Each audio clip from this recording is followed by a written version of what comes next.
Nós vamos ler um texto curto de Lucas 9, 57 a 62.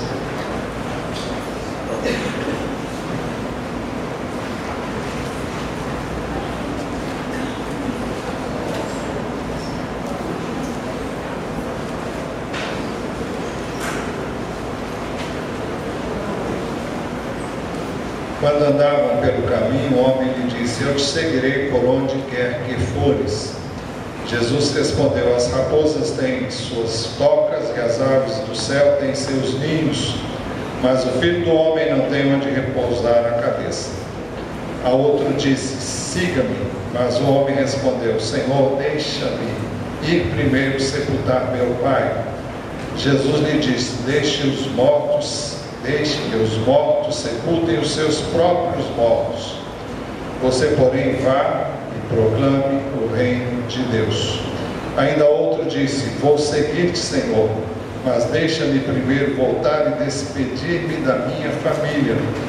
Jesus respondeu: ninguém que põe a mão no arado e olha para trás é apto para o reino de Deus. Amém? Podem sentar, irmãos.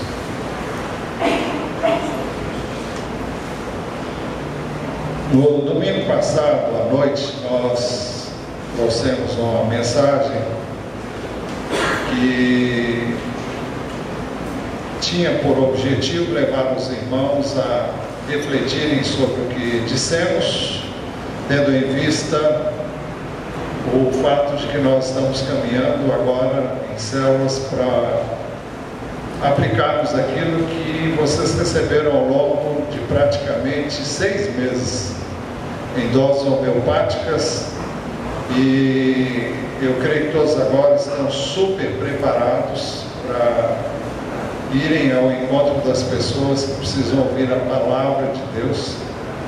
E se você não estava aqui no domingo à noite, eu queria pedir encarecidamente que você baixasse a mensagem, ou, se você preferir, encomendasse na secretaria a mensagem para você ouvir e meditar. Ela é de suma importância para o que nós temos em mente levar a termo a partir de agora. E a de hoje é uma sequência do que nós nos propomos e sentimos direção de Deus para trazer para os irmãos. Por isso que eu peço que vocês ouçam a de domingo passado à noite.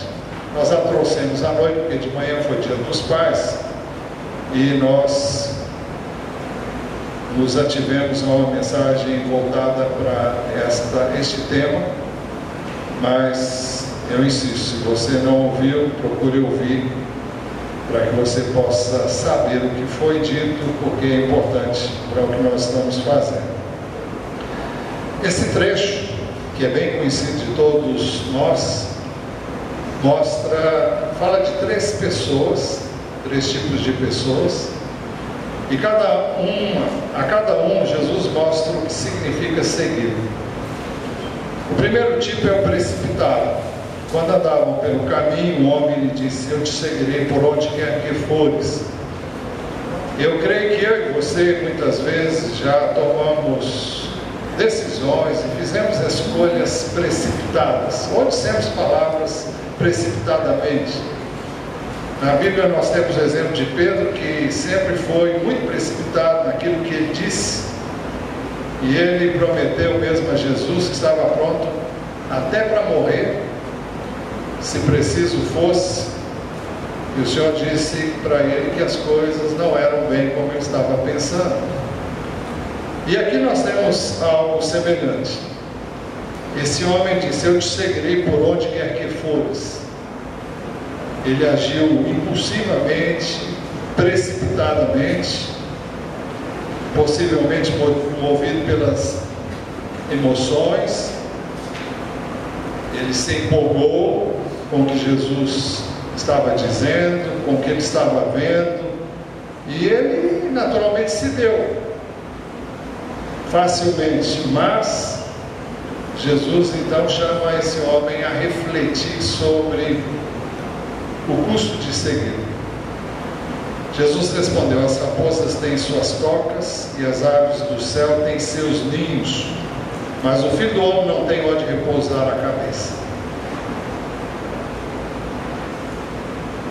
Pelas Escrituras nós ficamos sabendo que Jesus, quando ele começou o seu ministério, ele tinha uma certa estabilidade, ele tinha uma família, ele tinha uma casa, ele tinha um endereço definido, ele tinha uma vida normal como todo cidadão normal do seu tempo.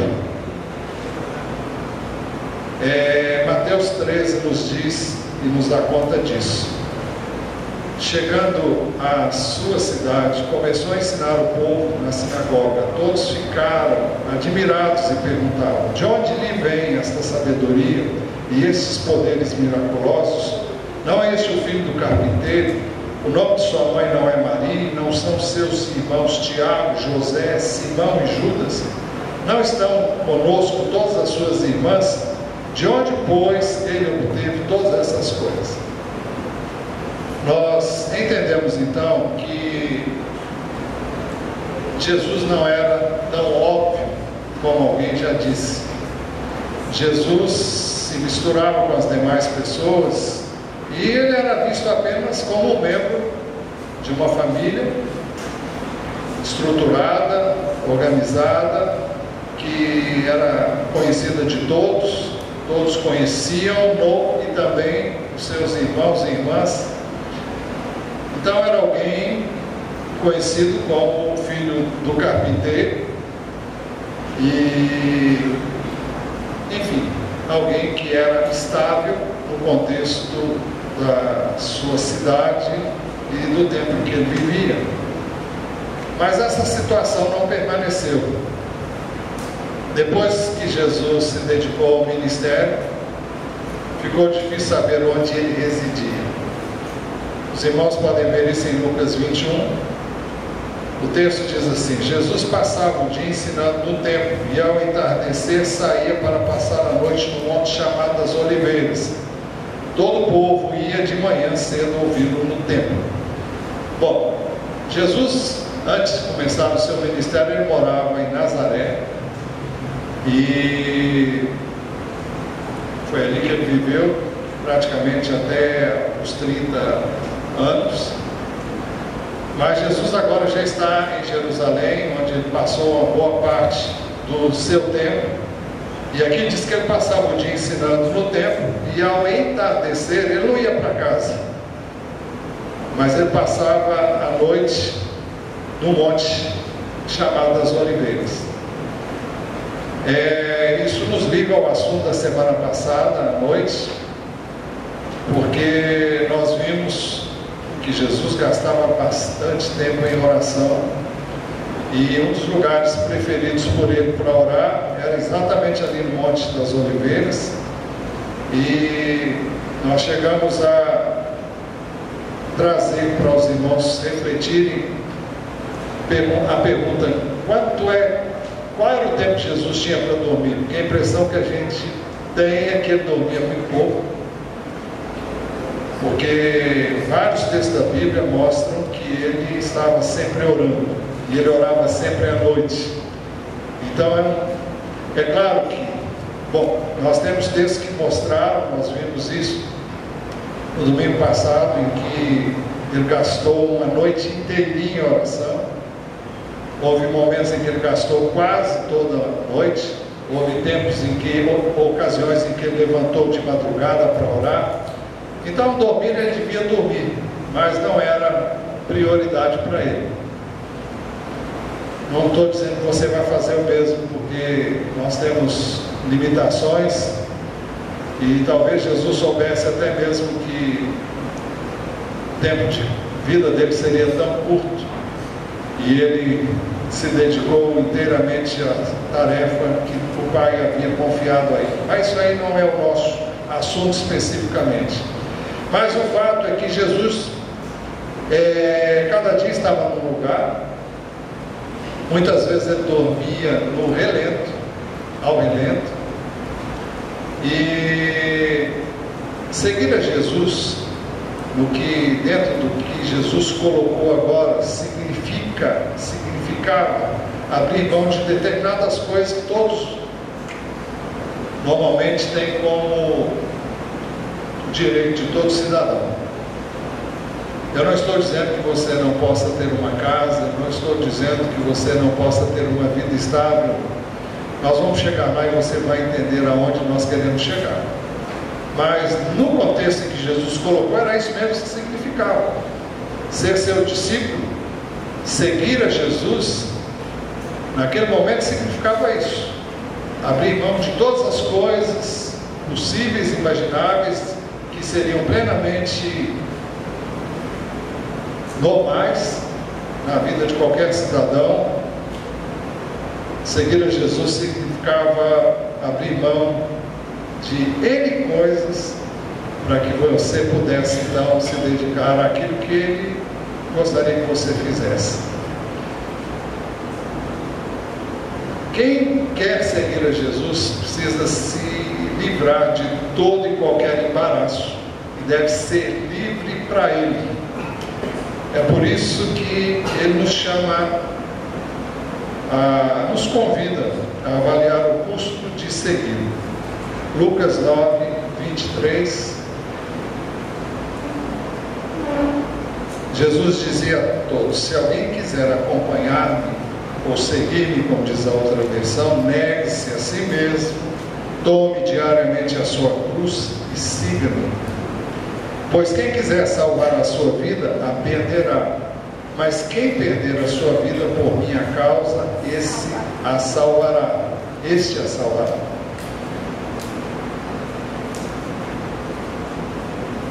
Os irmãos sabem muito bem que negar-se a si mesmo é você negar a você aquilo que você talvez queira, não necessariamente, mas pode ser. Porque uma vez que a sua vontade colida com a vontade de Deus, então é preciso que você renuncie a sua. Tomar a cruz diariamente não significa morrer na cruz como Jesus morreu, mas morrer para a sua vida, para você ter a dele. Por isso que ele diz: quem quiser salvar a sua vida, viver a sua vida, fazer a sua vontade, então esse vai perder. Mas quem perder a sua vida por causa dele, esse a salvará. Muitas vezes nós temos compartilhado com os irmãos a necessidade de abrirmos mão da nossa vontade para que a dele seja feita. Nós não podemos ter a nossa vida e a vida de Jesus. Jesus não vai dividir a vida dele conosco. Ou ele vive, ou nós vivemos. Então, para ele viver, nós temos que abrir mão da nossa vida, da nossa vontade, dos nossos planos, dos nossos alvos e objetivos, para buscar, encontrar os alvos, os planos e os objetivos que ele tem para mim e para você, que não será necessariamente o mesmo para todos, mas para cada um ele tem um propósito.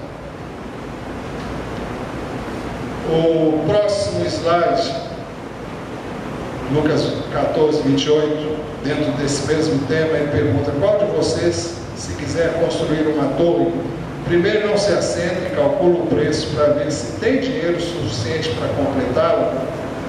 Pois se lançar o alicerce e não for capaz de terminá-la, todos que a virem virão dele, dizendo: este homem começou a construir e não foi capaz de terminar. Ele continua ainda no verso 31.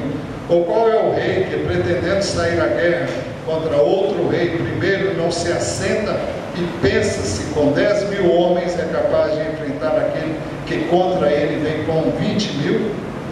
Se não for capaz, enviará uma delegação, enquanto outra ainda está longe, e pedirá um acordo de paz. Da mesma forma, qualquer de vocês que não renunciar a tudo o que possui não pode ser meu discípulo. Os irmãos veem que Jesus não faz concessões quanto ao discipulado. Ele não dá a mim, a você uma alternativa. Ou eu e você somos discípulos dele ou não somos. Então é necessário que nós, quando escolhemos seguir a Jesus e servir ao Senhor e ser discípulo dele, que nós realmente estejamos prontos a abrir mão de qualquer coisa que ele venha solicitar de mim, de você.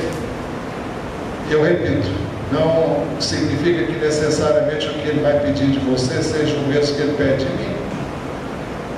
Mas se o que ele quer de você colide com o que você quer para você, você tem duas alternativas: fazer a sua vontade, viver a sua vida, viver como você acha que é melhor fazer, ou ir, ou seja o que for, ou então você abrir mão do que você sabe deve abrir para ter aquilo que você também sabe o Senhor quer que você faça. O Senhor nunca vai deixar a mim e você confuso. Ele nunca vai nos deixar sem direção e orientação quanto à vontade dele. Ele não vai pedir que eu deixe algo que eu estou fazendo sem dar a você direção quanto ao que ele quer que você faça. E você vai ter que escolher. Também Lucas, o texto que nós estamos lendo, 9:57, por isso que Jesus disse, aliás, o homem disse: eu te seguirei por onde quer que fores. Jesus respondeu: as raposas têm suas tocas e as aves do céu têm seus ninhos, mas o filho do homem não tem onde repousar a cabeça. Então pense e reflita: você realmente quer seguir a Jesus por onde quer que ele vá? Naquele tempo era um sentido literal, mas será que eu e você estamos dispostos a fazer aquilo que o Senhor quer que eu e você façamos hoje, ao invés de fazer o que eu e você gostaríamos de fazer? Outro tipo de pessoa, o segundo tipo, é o postergador ou protelador. Verso 59, a outro disse: siga-me. Mas o homem respondeu: Senhor, deixa-me ir primeiro sepultar meu pai. É interessante que o primeiro se oferece, e Jesus o leva a refletir sobre o seu oferecimento. Esse Jesus chama, e ele dá uma desculpa: Senhor, deixa-me ir primeiro sepultar meu pai. Será que Jesus era tão insensível para não atender um pedido desse? Na realidade, nós sabemos que o seu pai não havia morrido ainda, nem, ao que tudo indica, estava prestes a morrer. Mas o que esse homem está querendo dizer é o seguinte: olha, depois que meu pai morrer, eu vou te seguir. Mas até que isso aconteça, eu tenho uma responsabilidade para com ele, e eu não quero deixar de cumprir essa responsabilidade. Eu não me sinto à vontade para fazer isso antes. Jesus então traz um desafio para esse homem, e Jesus lhe disse: deixe que os mortos sepultem os seus próprios mortos, você porém vá e proclame o reino de Deus. Os irmãos observem que, primeiro, Jesus está dizendo que aquela tarefa que ele queria realizar, estar com seu pai até que o sepultasse quando ele viesse a falecer, poderia ser transferida para alguém que com certeza poderia fazer aquilo. Nesse texto, Jesus deixa claro que o seu pai não era salvo, e é interessante que ele nem diz que ele devia esperar até que o pai fosse salvo, e ao que tudo indica, ele não seria salvo. Não sei porquê, mas o texto deixa claro isso: deixe que os mortos sepultem seus próprios mortos. Está falando de mortos espiritualmente falando. Ele está dizendo que o pai dele estava morto espiritualmente, e que ele deixasse que alguém que estivesse no mesmo estado dele cumprir essa tarefa. Mas quanto a ele, que ele fosse e proclamasse o reino de Deus. O Senhor tinha para esse homem uma tarefa urgente. Quanto a você, vá e proclame o reino de Deus. Essa é a ordem do Senhor. A vontade do homem era esperar, mas o Senhor lhe dá uma ordem: olha, vá e proclame o reino de Deus.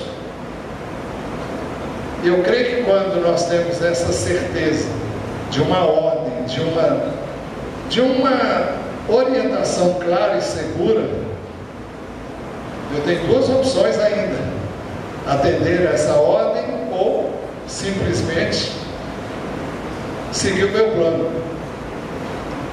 Mas os irmãos observem que o plano desse homem era um e o do Senhor Jesus era outro.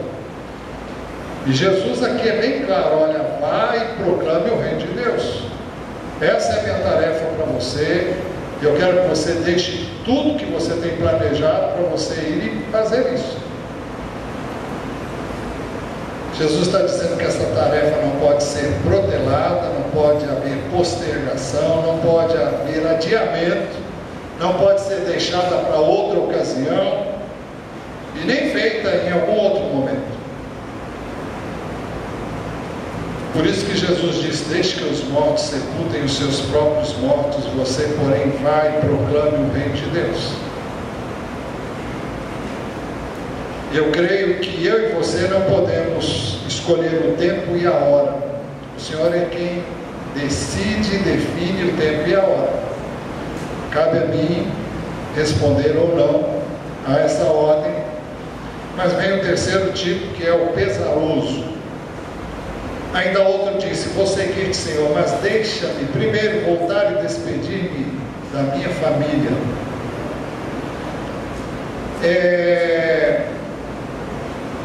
Por que nós dissemos e dizemos que esse homem era um pesaroso? Ele estava indo: você quer, Senhor, mas deixa-me primeiro voltar e despedir-me da minha família. Um pedido perfeitamente e aparentemente correto. Se pensarmos em termos de família, vamos dizer: puxa, nada mais justo, mais correto. Mas é interessante que Jesus não viu dessa maneira, não. Possivelmente esse homem era solteiro, não se tratava da sua própria família, eu me refiro a mulher e filhos, porque se fosse o caso, eles teriam que ir com ele, aonde ele fosse. Nós temos vários exemplos na Bíblia de homens casados que, quando chamados, foram com a família. E Paulo se refere a Pedro e aos demais apóstolos como aqueles que se faziam acompanhar de suas esposas nas viagens que eles faziam. Muito bem. Quando o Senhor chamou o profeta Eliseu, nós temos um caso bem semelhante a este, com respostas diferentes e tratamentos diferentes. Vamos ver lá. É uma situação semelhante com resposta diferente. Primeiro no livro de Reis, capítulo 19, a partir do verso 19. Então Elias saiu de lá e encontrou Eliseu, filho de Safate. Ele estava arando com 12 parelhas de bois, e estava conduzindo a 12ª parelha. Elias o alcançou e lançou sua capa sobre ele. Eliseu deixou os bois e correu atrás de Elias. Veja o que Eliseu diz: deixa-me dar um beijo de despedida em meu pai e minha mãe, diz, e então irei contigo. Vai e volte, respondeu Elias. Lembre-se do que lhe fiz. E Eliseu voltou, apanhou a sua parelha de bois e os matou. Queimou o equipamento de arar para cozinhar a carne e a deu ao povo, e eles comeram. Depois partiu com Elias, tornando-se o seu auxiliar. Por que Elias não disse para Eliseu: não, você não pode ir lá despedir dos seus? Porque Eliseu estava pronto realmente para seguir o Senhor, Seguindo Elias, ele haveria de sucedê-lo posteriormente no ministério. E aqui nesse caso não havia nenhuma dificuldade de fazer isso. Quando Elias jogou o seu manto sobre ele, isso significa uma figura do chamado de Elias, de Deus para Eliseu, transferindo para ele ministério, poder, graça, tudo aquilo que ele precisaria. É uma maneira de expressar esse chamado. Por isso que ele diz: lembre-se do que eu lhe fiz. Equivale a um chamado semelhante ao que Jesus fez com Pedro, Tiago e João e os demais discípulos, quando os convidou a seguir. Eles deixaram tudo o que estavam fazendo e foram seguir a Jesus. E aqui Eliseu vai despedir da sua família, mas ele não estava com o coração dividido, como parece acontecia no caso que Jesus está relatando, ou que Lucas está relatando nessa conversa com Jesus. Eliseu disse: deixa-me dar um beijo de despedida em meu pai e minha mãe. Elias disse: então, e ele disse: e então irei contigo.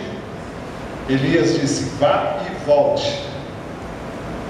E acrescentou: lembre-se do que eu lhe fiz.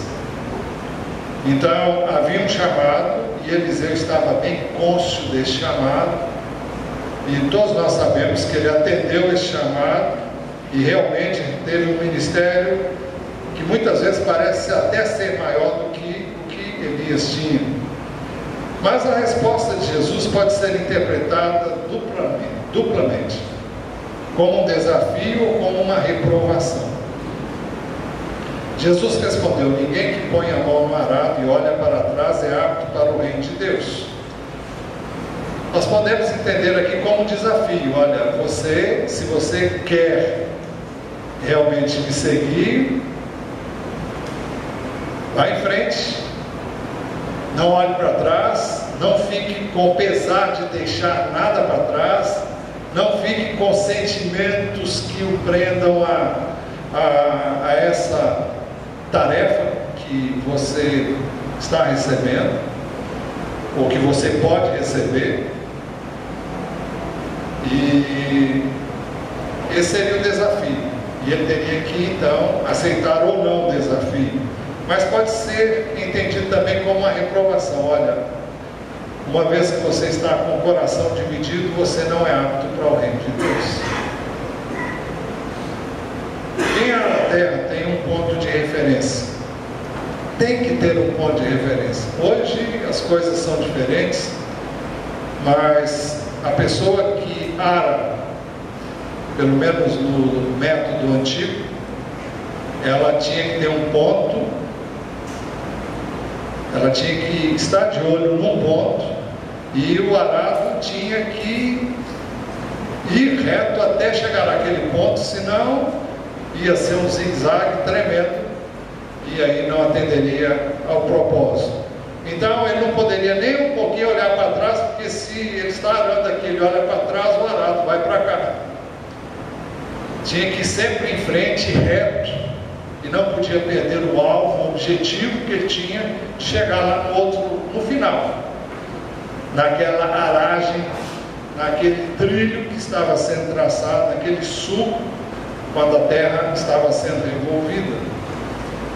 Muito bem, quem segue a Jesus precisa ter um alvo, precisa ter um objetivo, uma meta a alcançar. O trabalho do reino consiste em pregar o reino de Deus. Prega-se o reino para alcançar pessoas para o reino. É por isso que ninguém deve estar numa célula por outra razão.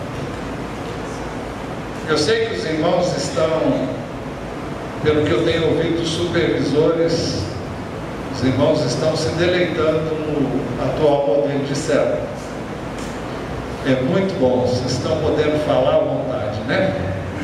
Todo mundo está gostando demais disso. Mas não é esse o propósito principal da célula. Faz parte? Faz. Nós nos reunimos em célula para compartilhamento, para louvor, para edificação e treinamento. Mas se nós somos treinados, preparados, discipulados, isso é para que você vá e dê frutos. Não é para você ficar eternamente compartilhando e se deleitando numa célula. Essa célula precisa acabar. Ela precisa ser desmembrada, precisa ser multiplicada, e ela não vai continuar para sempre. É verdade que você vai continuar com alguns da sua célula. Se você estiver preocupado em não perder nenhum irmãozinho com quem você compartilha as coisas que você gostaria de compartilhar para a oração, vai ser muito difícil você romper com esse ciclo de célula. Você tem que ter um objetivo. Você não está ali para viver isso eternamente. Você está ali para alcançar vidas. E você tem que ter isso em mente o tempo todo.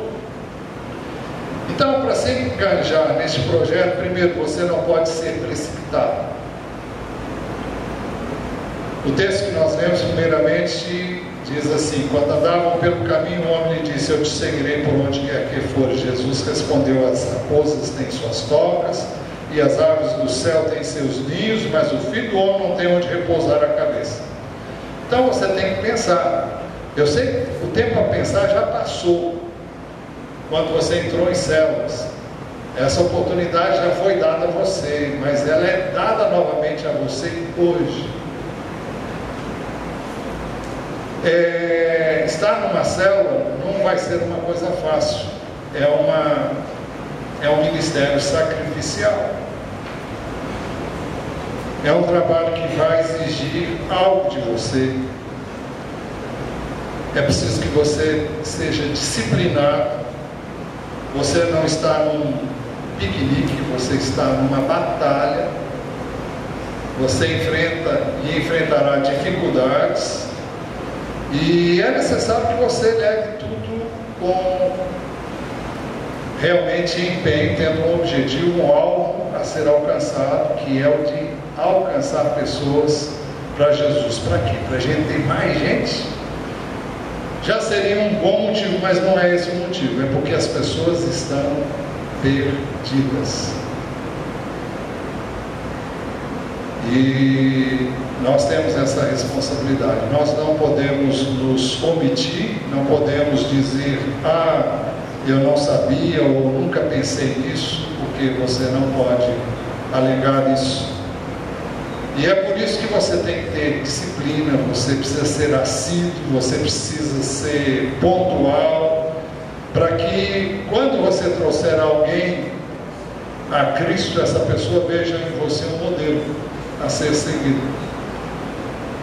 Uma das coisas que Jesus condenou os escribas e fariseus é que eles iam muito longe para ganhar um prosélito e depois os faziam não sei quantas vezes mais discípulo do inferno do que eles,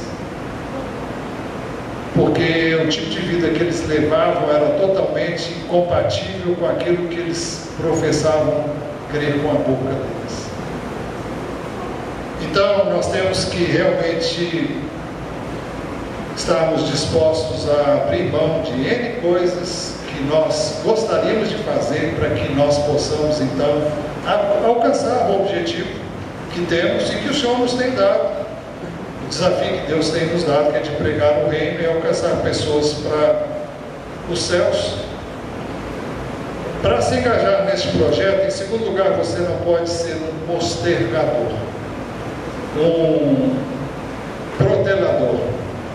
A outro disse: siga-me, mas o homem respondeu: Senhor, deixa-me ir primeiro sepultar meu pai. Jesus lhe disse: deixe que os mortos sepultem os seus mortos, os seus próprios mortos. Você, porém, vá e proclame o reino de Deus. Célula tem que ter prioridade. Célula tem que ser levado a sério, pelas razões que já dissemos. Não é por causa da célula, é por causa do reino de Deus.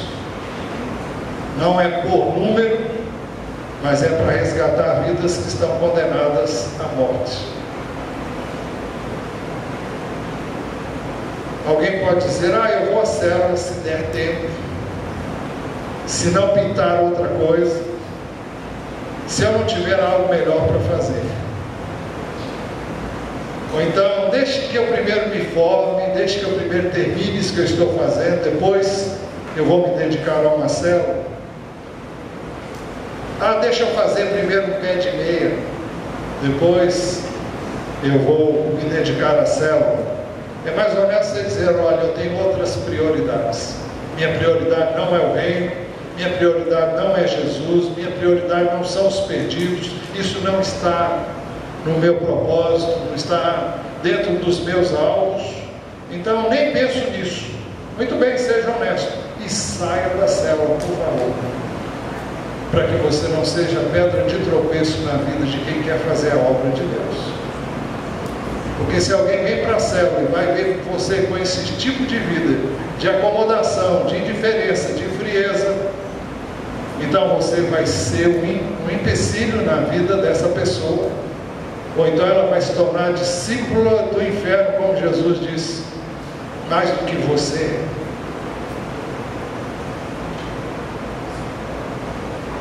Tudo que você fizer aqui vai ficar aqui,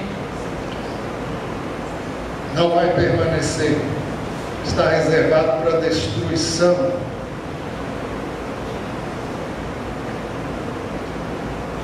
Mas as vidas que você alcançar, elas vão permanecer por toda a eternidade.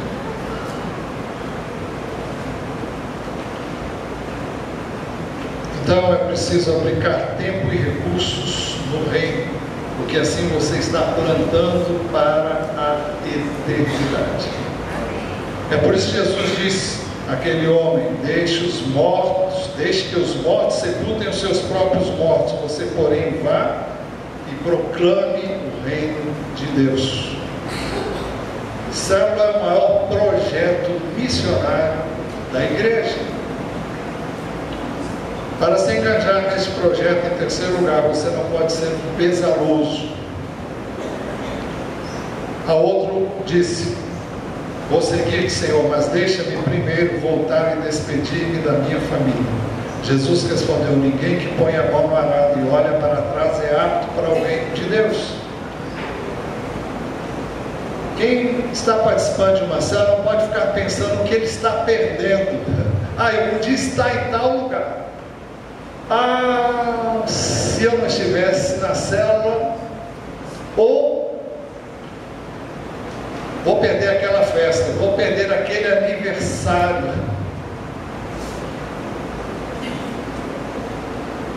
Eu vou perder aquele encontro que eu tanto gostaria, do qual eu gostaria de participar. Você fica pensando o que você deixou lá no Egito.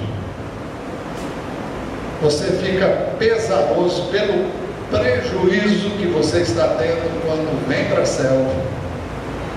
Você está olhando para trás. Você não é apto para o reino de Deus, na visão e no entendimento da palavra de Deus e do ensino de Jesus.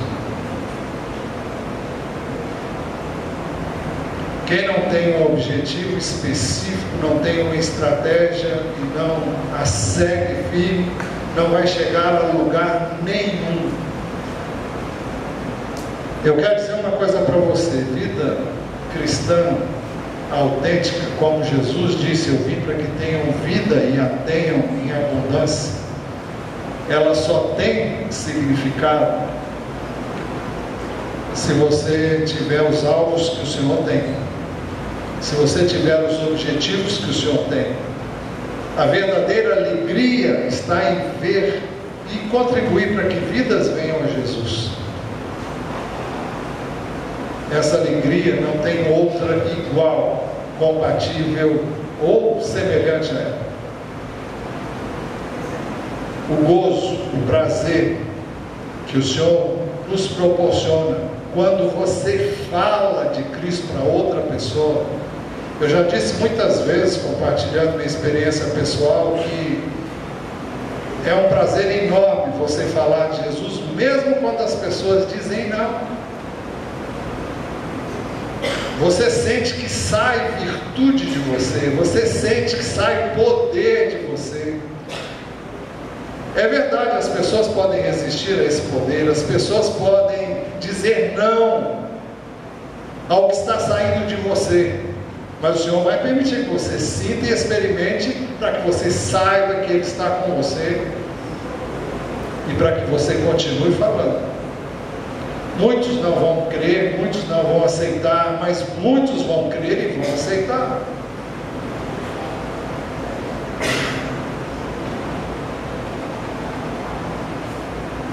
Foi por isso que Jesus disse ao pesaroso, ele disse: vou seguir, Senhor, mas deixa-me primeiro voltar e despedir da minha família. Jesus respondeu: ninguém que põe a mão no arado e olha para trás é apto para o reino de Deus. O que é que o Senhor diria de você? O que é que o Senhor está dizendo para você hoje, agora?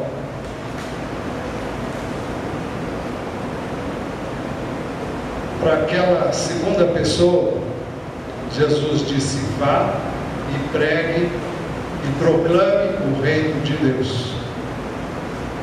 Se é isso que Ele está dizendo para você, então vá e pregue o reino. Não seja precipitado, não seja postergador, não seja pesaroso, mas vá e pregue o reino.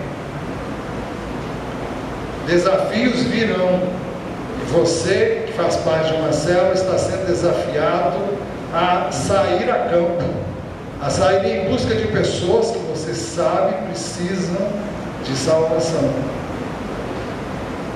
Então, não resista o chamado, o apelo que o Senhor tem feito a você para essa finalidade.